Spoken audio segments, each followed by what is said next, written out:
Hello दोस्तों, मृषु academy में आप सभी का स्वागत है। आशा करता हूं आप सभी अच्छे होंगे। दोस्तों, आज हम लोग चर्चा करेंगे भारत की राजनीतिक व्यवस्था कैसी है। जैसा कि आप सभी जानते होंगे, भारत एक लोकतांत्रिक देश है। तो आज हम लोग लोकतंत्र के बारे में जानेंगे। आखिर लोकतंत्र की उत्पत्ति कैसी हुई, लोकतंत्र है क्या। दोस्तों, लोकतंत्र जो है इसे इंग्लिश में कहते हैं डेमोक्रेसी। ये ग्रीक भाषा के डेमोक्रेटिया शब्द से बना है। डेमोक्रेटिया दोस्तों, डेमोक्रेटिया का मतलब है, ये दो शब्दों से मिलकर बना है। एक डेमोस, दूसरा है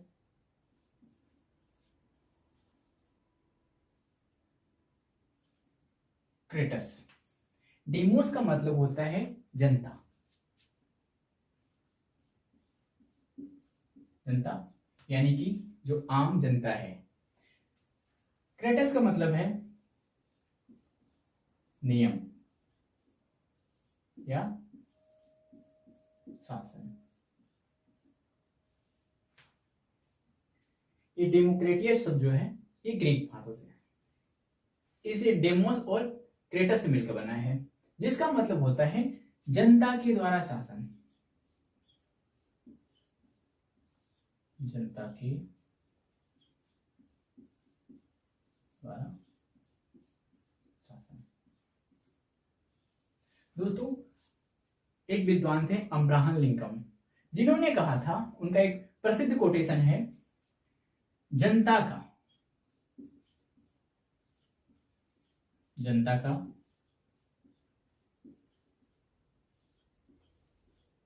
जनता के लिए, जनता का जनता के द्वारा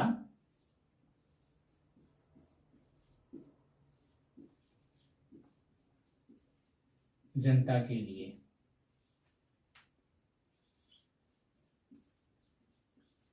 शासन, ये लोकतंत्र है।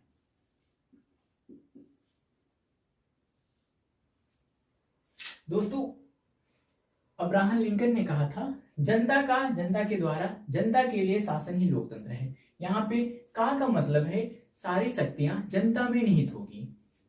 जनता के द्वारा यानी कि जनता के विकास के लिए जो शासन किया जा रहा है वो लोकतंत्र है। दोस्तों, एक विद्वान और थे सिले, जो कहते थे,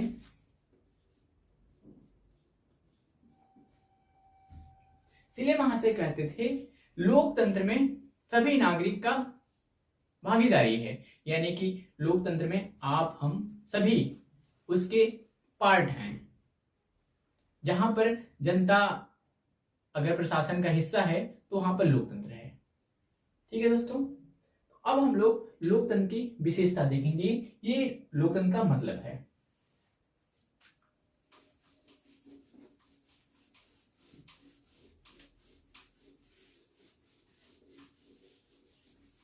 लोकतंत्र की कुछ विशेषताएं हैं, इसी वजह से लोकतंत्र लोकप्रिय तंत्र बन चुका है। विशेषताएं,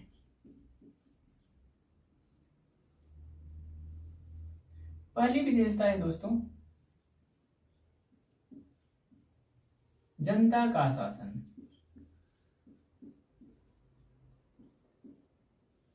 इसका मतलब है लोकतंत्र में जनता के द्वारा ही शासन किया जाता है। सारी शक्तियां जनता में निहित होती है। जनता प्रत्यक्ष रूप से या अप्रत्यक्ष रूप से चुनता है अपने प्रतिनिधि, और वो प्रतिनिधि जो होते हैं वो सरकार बनाते हैं, जिससे फिर देश की शासन व्यवस्था चलाई जाती है।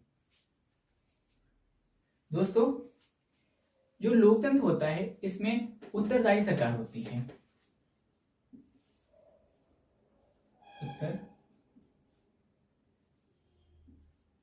उत्तरदायी सरकार यानी कि जो हमारी सरकार होती है ये जनता के प्रति, संसद के प्रति उत्तरदायी होती है। यानी कि वो जितने कार्य करती है वहां संसद में उसको प्रस्तुत करती है। उस कार्यों में जो समस्याएं होती हैं विपक्ष और जनता उस पर सवाल करती है। उत्तरदायी सरकार का मतलब ये है कि जितने भी कार्य हो रहे हैं इसकी रिस्पॉन्सिबिलिटी, जिम्मेदारी, कुछ भी उसमें हो रहे हैं वो सरकार लेती है और सरकार से जवाब मांगा जा सकता है। आम नागरिक मांग सकता है, संसद में विपक्ष भी मांगता है। अगला पॉइंट है दोस्तों आपका निष्पक्ष तथा समयबद्ध निर्वाचन।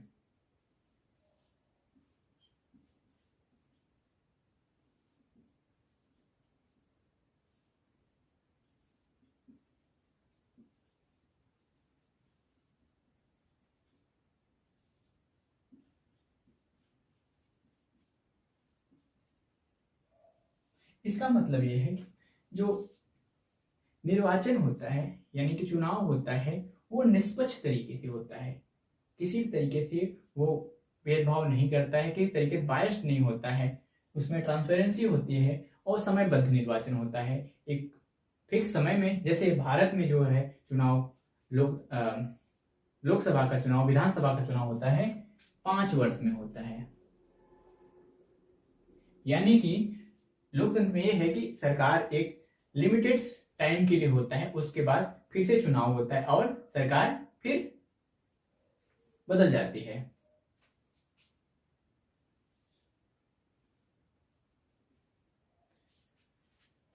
सीमित एवं संवैधानिक सरकार।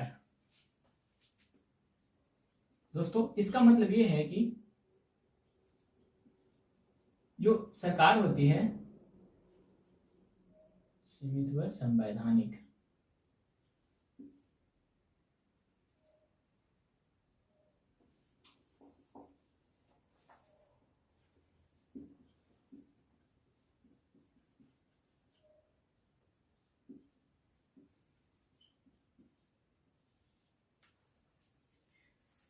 सरकार जो होती है वो एक सीमा में रहकर कार्य करता है। संविधान के द्वारा जो उसे नियम होते हैं उनके अनुसार कार्य करता है, ये नहीं कि अपने मनमानी तरीके से करेगा।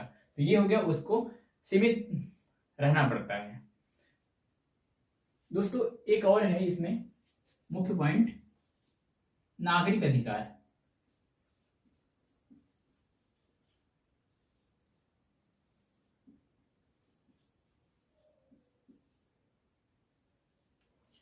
लोकतंत्र में नागरिकों को अधिकार मिलते हैं, समानता का, स्वतंत्रता का, शिक्षा का, ये ढेर सारे अधिकार लोकतंत्र में ही मिलते हैं। दोस्तों ये रहे कुछ बिंदु। जनता का शासन, उत्तरदायी सरकार, निष्पक्ष व समयबद्ध निर्वाचन, सीमित व संवैधानिक सरकार, नागरिक अधिकार, ये लोकतंत्र की कुछ विशेषताएं हैं। दोस्तों अब हम अगले वीडियो में लोकतंत्र की कुछ बुराइयों पर चर्चा करेंगे और लोकतंत्र के सफल बनाने के लिए किन शर्तों की जरूरत होती है उन पर चर्चा करेंगे।